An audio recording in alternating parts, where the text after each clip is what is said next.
Šiandieną kalbinam gerbiamą Joną Vaičiulį, klausdami apie artėjančius kaimo seniūnų rinkimus. Tai kada jie bus ir kada jau gyventojai galės išsirinkti naujus seniūnus? Iš tikrųjų, jau kitą savaitę, nuo trečiadienio, pradėsime rinkimus kaimo seniūnų ir aš manau, kad iki rugsėjo 15 pabaigsime.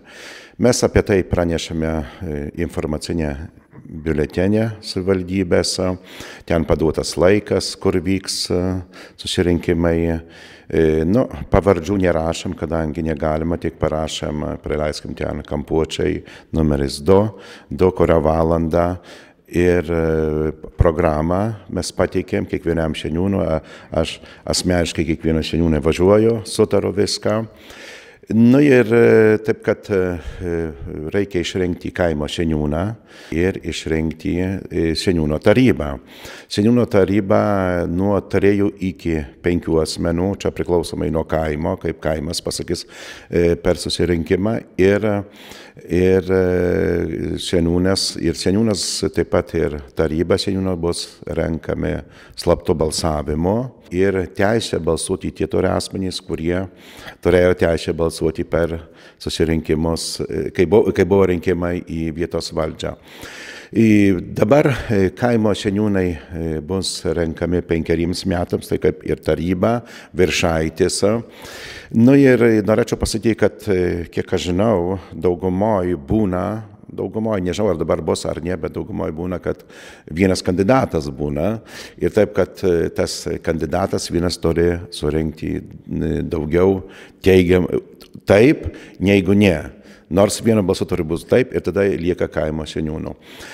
Visada gyventojai nori, aišku, būtų labai gerai, kad atvažiuotų į susirinkimus ir tarybos nariai išrinkti, kurie toj apygardoj yra. Taip, kad dabar turime apie 10 moterų. Seniūnėms yra 303 kaimai, 10 moterų ir 6 yra ir seniūnai kaimo, ir tarybos narai. Yra keletas, gal apie 7 kaimo seniūnai, kurie jau yra virš 300 metų, tai yra labai daug, sveikinu juos. Pažiūrėsim, kaip po šitų rinkimų pateiksime informaciją valsčiaus tarybai, vieša informacija bus, kaip įvyko rinkimai. O sakykite, seniūnų pareigos kažkokios yra tokios konkrečių apibrėžtos, kokiem čia tie darbai pagrindiniai būna? Visas pareigas apibrėžia statutas, kuris buvo priimtas 2019 metais valsčiaus tarybos. Ten visos pareigos yra. Taip, kad seniūnas turi nors vieną kartą į metus padaryti susirinkimą, nors kad taip nebūna, bet visai, kai kuriuose seniūnijose ir būna, ir 2 kartus. Ir labai gerai, kad dalyvauna valsčiaus tarybos posėdžiuose, daugumoje visi dalyvauna, ir gali savo nuomonę išreikšti dėl nuotarmių, dėl biudžeto, tokias yra, galima sakyti, toks jų darbas, ir surenka mokesčius nuo gyventojų ir vidutiniškai gauna apie 7% nuo surinktos sumos. Aš raginu gyventojus, kad kuo daugiausia kaimo seniūnams įmokėtų, nes tikrai jie dirba ir yra kontaktas labai gerai su kaimo seniūnais dėl kelių, dėl kitų problemų. Ir dar tokių yra, galima sakyti, nerašytų pareigų, taigi mes žinome, kad dabar ir buvo žolinių vainikai, tai kaimo seniūnai padeda organizuoti.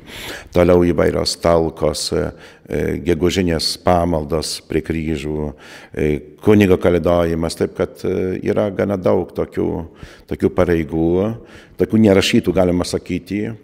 Ir tokia, galim pasakyti, kad yra tradicija labai gera kaimo. Mes daugumoje vadinam kaimo šaltyšos, taip priimta pas mumis, bet iš tikrųjų yra seniūnas, Lietuvoje jau seniūnas, tai kitaip ten kitos pareigos yra.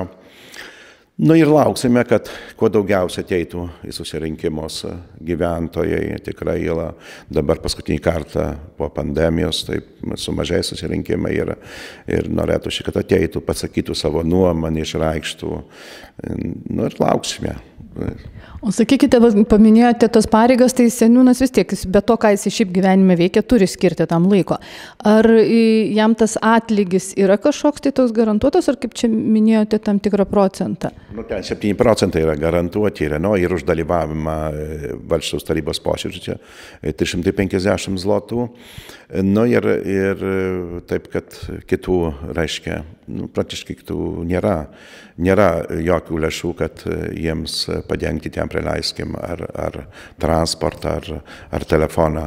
Nu, reikia pasakyti, kad dabar yra įstatymas, kad kaimo seniūnas, jeigu anksčiau buvo 2 kadencijas, tai reiškia 8 metus, gauna tokį priedą.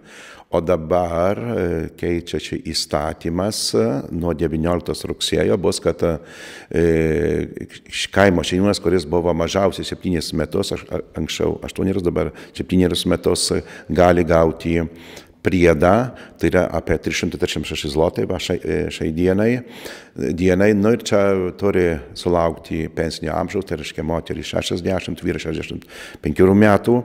Ir tada paraišką sudeda į ūkininkų draudimo įmonę, ten turi pristatyti paraišką ir turi viršaitis pažymą išduoti jiems, kad jie taip ir tais metais buvo kaimo seniūnų. Čia apimam nuo 90 metų iki dabar.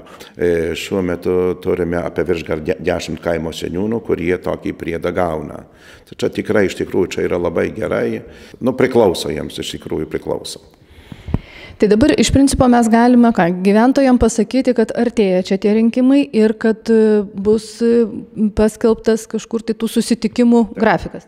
Taip, yra savivaldybės biuletenis informacinės paskelbta, yra taip pat jau kaimo seniūnai žino, ten užtenka 7 dienos prieš, aš asmeniškai važiuoju į kaimą, su kaimo seniūnu sutaru, duodam kvietimą jiems, ten viršaitis kviečia, ten yra visa programa. Ir kad rinkimai jau būtų galiojantys, tai reikia 1/5 turi būti, mažiausiai 1/5 turi būti asmenų, turinčių teisę balsuoti, o jei nebus tiek, tai atlaukiam 15 minučių ir tada jau renkamės, nesvarbu, kiek bus gyventojų. Bet aš manau, kad kaimo susirinkimus, dabar po pandemijos ateis daugiau ir, manau, verta ateiti, susitikti, pakalbėti. Jūs dar minėjote, kad seniūnai padėjo jums irgi prisidėjo prie žolinių organizavimo.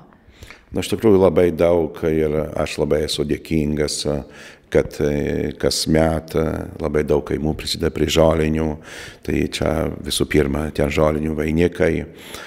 Visi matom, kaip jau galim pasakyti, šiais metais daugiau buvo, čia ir moterų dar šeimininkų rateliai taip pat organizuojasi.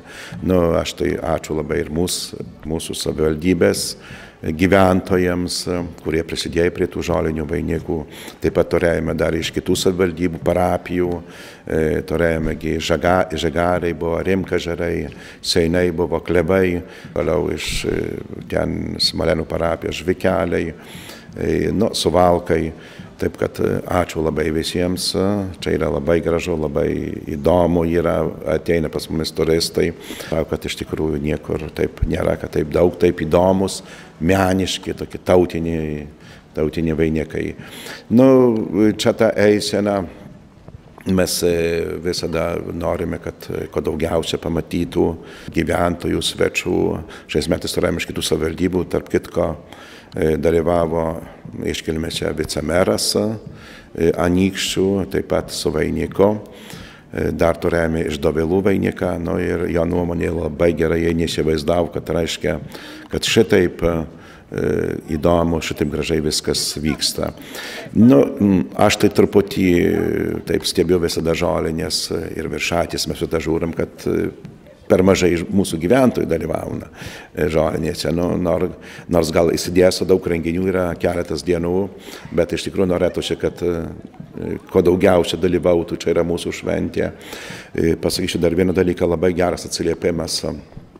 Mes kasmet dabar turime kviesti apsaugą, kad labai kultūringi žmonės, kad jie šiais metais kaip kartas visai kita įmonė apsaugos buvo ir visi labai, sako, neįsivaizdavo, kad šitaip ramu, šitaip tvarkingai viskas vyksta. Čia ir ačiū ir ugnigesiams, ugnigesių komandai, kad jie taip pat prižiūri, moka 2 kalbas, tai labai gerai, kurie turistai ten atvažiuoja ar iš Lietuvos, ar iš Lenkijos. Ir šiais metais, kiek aš žinau, turėjo būti apie 130 įvairių, reiškia, tautodainininkų. Gal mažiau buvo, visi neatvyko, bet aš manau, kad gerai, daug buvo, iš tikrųjų daug buvo. Gal šiais metais truputį mažiau žmonių kaip pereitais, čia ketvirtadienis, kitais metais turėsim 5-dienį, tai bus dar daugiau.